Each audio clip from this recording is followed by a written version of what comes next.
L'actu super-héroïque, on commence maintenant. En bref, les amis, on a appris que Disney+, et Disney, la maison mère, allait organiser un Disney Plus Day. Le 12 novembre prochain, on aura une journée Disney Plus. Donc, vous savez, un peu comme on a l'habitude de voir. L'année dernière, on avait eu le Disney Investor Day. Je crois que c'était ça le nom. J'ai plus le nom là, mais je crois que c'était Investor Day. C'était à ce moment-là où ils nous avaient teasé tous les futurs projets à venir. Les futurs projets de chez Marvel, de chez Star Wars et de chez Disney également. Et donc du coup, le Disney Plus Day, ce sera le 12 novembre prochain. Ce sera juste avant la sortie de Hawkeye qui sortira le 24. On attend pour ce jour-là, on attend quand même des annonces de choses qu'on ne connaît pas. Mais on attend aussi de la communication sur des choses qu'on connaît, comme Miss Marvel, comme Moon Knight, comme She-Hulk ou comme Secret Invasion. C'est pas impossible qu'on ait quand même des images de Miss Marvel, de Moon Knight et de She-Hulk qui sont déjà plus ou moins en tournage. D'ailleurs, Moon Knight, on en reparlera tout à l'heure. Ensuite, DC Comics signe un partenariat avec Webtoon. Je ne sais pas si vous connaissez Webtoon, les amis. Webtoon, c'est un site, en fin de compte, une application qui regroupe plein de petites BD qui sont très courtes, qui sont faites dans un format spécialement dédié au mobile et dans lesquels on peut scroller, en fin de compte, verticalement. C'est-à-dire qu'il n'est pas question de lire un bouquin ou quoi que ce soit. C'est vraiment court, c'est des petites histoires. Chaque chapitre, c'est peut-être 5 minutes de lecture au final. C'est vraiment un format qui est pensé pour être mobile. Et donc, DC Comics a décidé de signer un partenariat avec Webtoon pour amener des personnages DC Comics sur Webtoon. Donc d'ici peu, on pourra avoir des personnages Webtoon. Ça sera l'occasion pour certains de découvrir peut-être les Webtoons. Moi, je connais un petit peu, mais j'en ai jamais lu. Je peux vous jurer que du coup, ça me dit en mode ok, j'aimerais bien savoir ce qui se passe. De ce qu'a dit DC Comics, a priori, on aurait des histoires qui seraient assez singulières et qui ne seraient pas forcément liées avec les autres sorties, que ce soit l'univers au cinéma ou dans les comics. Mais en tout cas, ça va donner beaucoup de grain à moudre parce qu'aujourd'hui, DC Comics cherche toujours, de la même manière que Marvel d'ailleurs, à se renouveler et à vendre davantage de comics et davantage leurs produits. On sait qu'il y a une gamme très jeune. On va dire qu'on a une gamme aujourd'hui qui est à peu près sur du 10-16 ans, qui permet d'avoir des petits comics vraiment jeunes.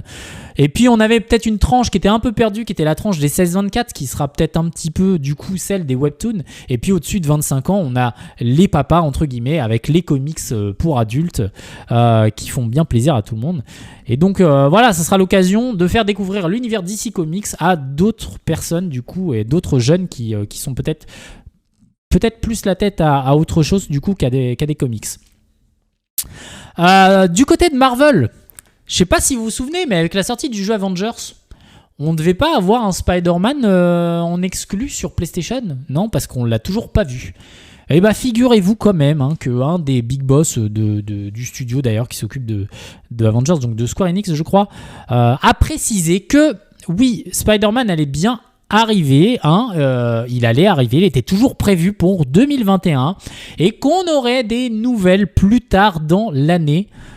De base, il aurait peut-être dû sortir avec le jeu, à la sortie même du jeu, en mettant le porte-étendard de PlayStation en disant « Regardez PlayStation, c'est Sony, ils ont Spider-Man en plus. » On l'attend toujours pour l'instant, mais a priori, ça arrivera pour la fin de l'année. Côté des comics, les amis, je ne sais pas s'il y a des lecteurs parmi vous. Sachez que James Tynion a quitté le projet Batman et donc se retirera dans les semaines à venir pour aller s'occuper de ses projets personnels. La question est de savoir qui le remplacera au niveau du scénario sur la série Batman qui est en cours aux États-Unis. On n'a toujours pas de réponse à cette question. Par contre, ce qu'on sait, c'est que l'artiste George Jiménez, le grand George Jiménez, l'incroyable George Jiménez, continuera à dessiner Batman et à nous offrir quelques petites masterclass de ce genre, voilà. Vraiment, c'est un grand mec avec un talent incroyable. Il nous a sorti des planches assez quali quand même, disons-le, sur les derniers Batman Joker War notamment.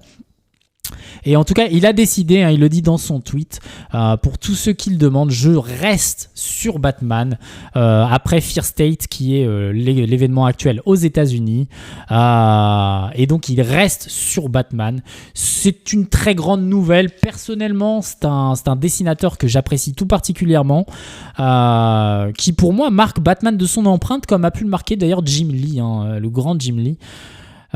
Donc, voilà, c'est une très très bonne nouvelle d'avoir en tout cas Jorge Jiménez qui reste chez Batman.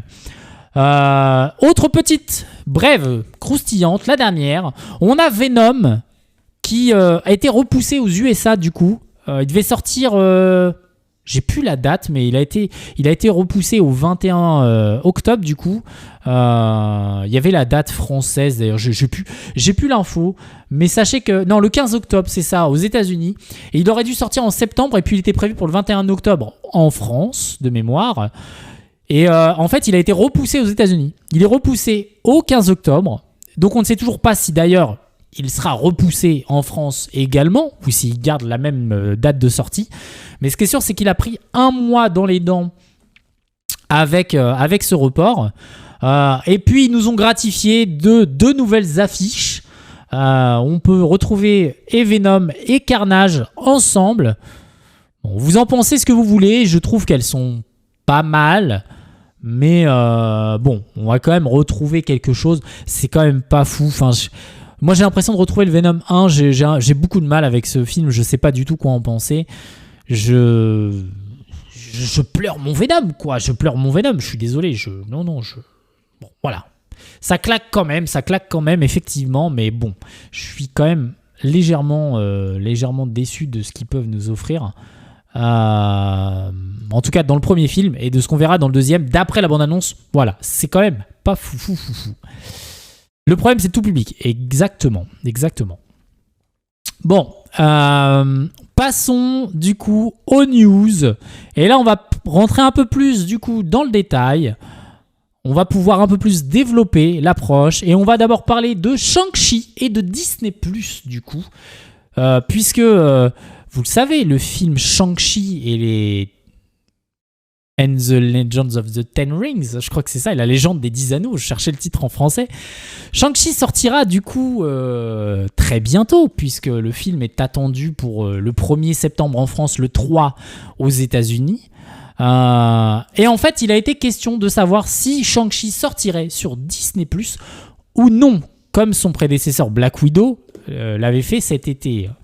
Et ce ne sera pas le cas. C'est-à-dire que Black Widow est sorti, donc du coup, et en salle et sur Disney+, ce qui a d'ailleurs valu un procès de la part de Natasha, j'allais dire, de Scarlett Johansson à Disney. Et donc, on se posait la question de savoir si Shang-Chi allait sortir dans le même temps. Ce n'est pas du tout le cas. Bob Chapek, du coup, le PDG de Disney aujourd'hui, il a confirmé du coup qu'une sortie sur Disney+ n'était pas envisagée et qu'au moment où ils ont fait le taf nécessaire, où ils ont décidé de savoir si ça sortirait du coup au cinéma et sur Disney+ ou non, pour eux, il était clair, net et précis que ça ne sortirait qu'au cinéma et donc pas du tout sur Disney+. Donc, ce n'est pas prévu. Cependant, le PDG a quand même dit que bon, les cas de Covid, tout ça, ils n'avaient pas trop prévu le coup, que ça remonterait avec le variant Delta et donc ça allait être emmerdant, on va dire, au cinéma. Donc, ce qui a été dit par contre, c'est qu'il trouvait que c'était une expérience intéressante de voir Shang-Chi sortir simplement au cinéma dans cette période. Prenez le terme comme vous voulez. Ce qui est sûr, c'est que l'acteur principal de Shang-Chi, qui s'appelle Simu Liu, du coup, l'a très mal pris. Et il a dit « Nous ne sommes pas une expérience. Nous sommes les outsiders, les sous-estimés. » Il en a rajouté un petit peu là-dessus. Et il a dit « Je suis putain de chaud pour marquer l'histoire. Le 3 septembre, rejoignez-nous. » J'ai trouvé cette news assez incroyable. Et j'ai surtout trouvé le tweet de Simu Liu, parce qu'il a marqué ça sur Twitter, assez incroyable. C'est-à-dire que le gars, il a réellement dit... Fucked up, c'est le terme qui est pour dire je suis putain de chaud. C'est le gars a utilisé fucked up quand même dans son tweet. Il s'adresse à Disney. C'est-à-dire que là, il y a un film, il est le rôle principal, qui va sortir dans 15 jours. Et le gars, à 15 jours de la sortie, il dit clairement au PDG de Disney Je suis putain de chaud, ma gueule, qu'est-ce que tu me fais là? Ok, il dit on n'est pas une putain d'expérience. Genre, le gars très énervé. Je me dis, il a pas peur. Parce qu'on le sait très bien, hein, Disney fait et défait des carrières. Je trouve ça assez couillu de sa part. J'apprécie énormément l'idée. Il n'a pas aimé un peu le terme qui a été envisagé, en tout cas qui a été dit, hein, experiment, hein, c'est comme ça qu'ils l'ont dit. Il n'a pas du tout apprécié le truc. Et du coup, il l'a fait savoir. Parce qu'il y a sûrement en plus le fait que ce soit un film où il y a vraiment une origine asiatique qui est vraiment le monopole du film.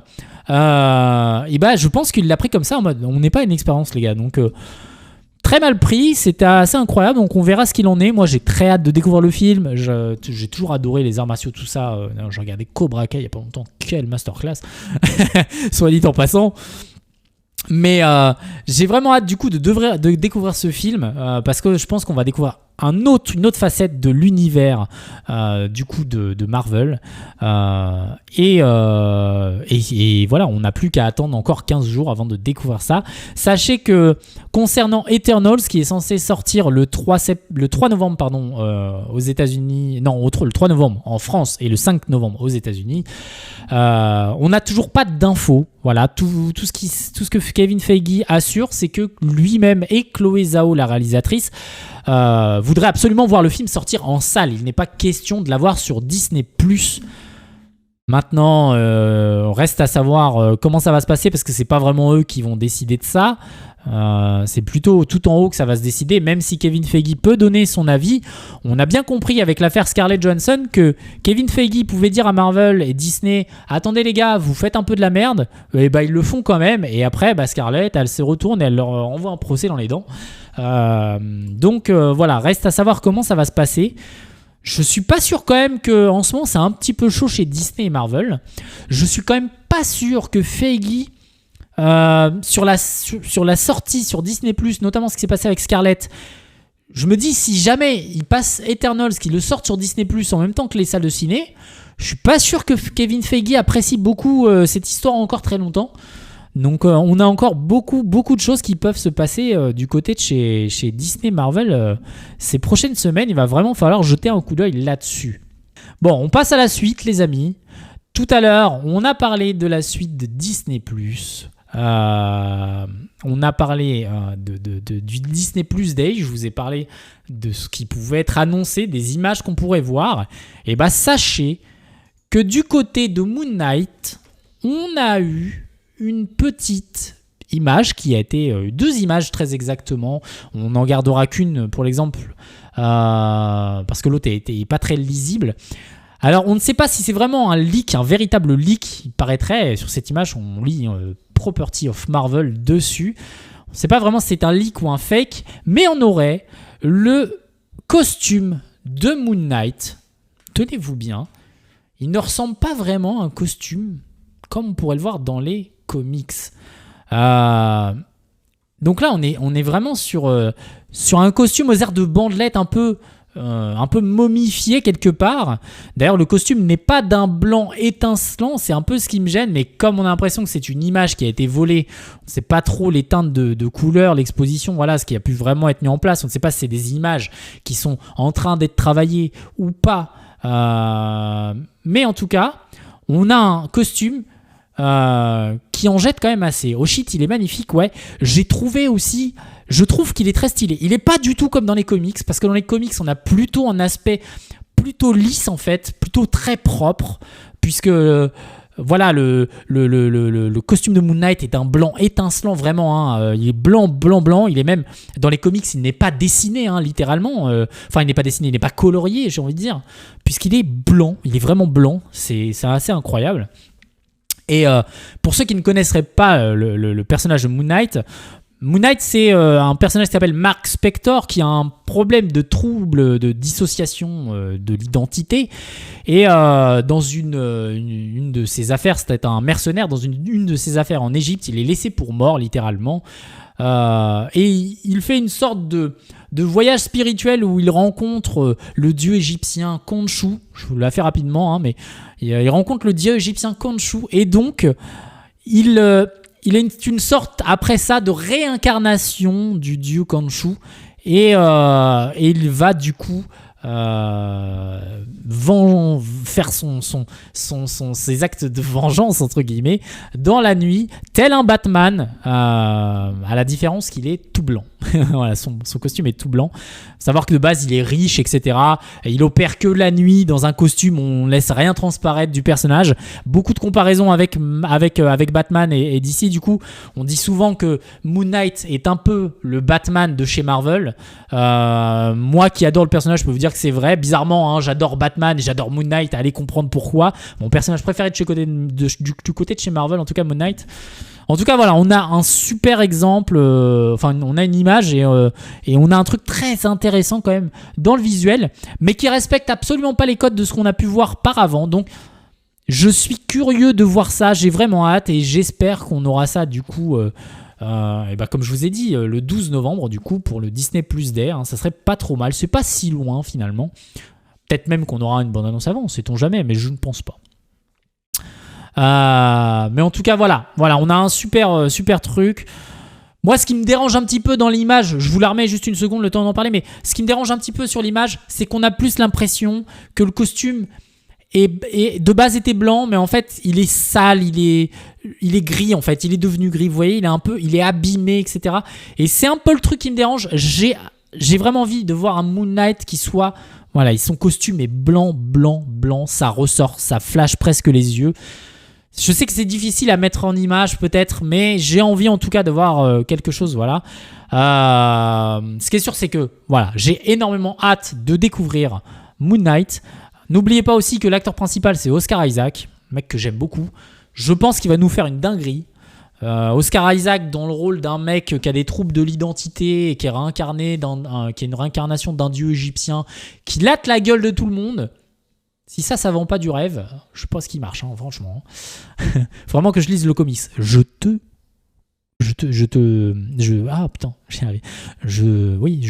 recommande de le lire. Je te recommande. Repassons à autre chose. Il m'a remis en bref, lui. Oh, tu te calmes, c'est moi qui décide. On est sur Moon Knight. On passe à The Suicide Squad, les amis. Regardez le titre, la Gun Squad. Vous savez ce qu'on dit? Les hommes mentent. Les chiffres, ils ne mentent pas. Jamais. Non. Pourquoi je vous parle de ça? Parce que on a The Suicide Squad qui a franchi les 100 millions de dollars les 100 millions de dollars au box-office, hein, du coup, hein, sur les entrées du coup faites. Ils ont passé enfin les 100 millions de dollars. Mais cependant, ils les ont passés avec un déclin de 72% au niveau des entrées. C'est-à-dire que ils ont difficilement en fait passé le cap de 100 millions de dollars alors qu'on attendrait d'un film pareil qu'il fasse bien plus. Hein. On s'attend plutôt à en temps normal, on pourrait s'attendre à du 600-700 au global. On n'est qu'en début d'exploitation, attention. Hein. Mais on pourrait s'attendre à du 600-700. On a des prévisions qui nous envoyaient sur du 200 millions.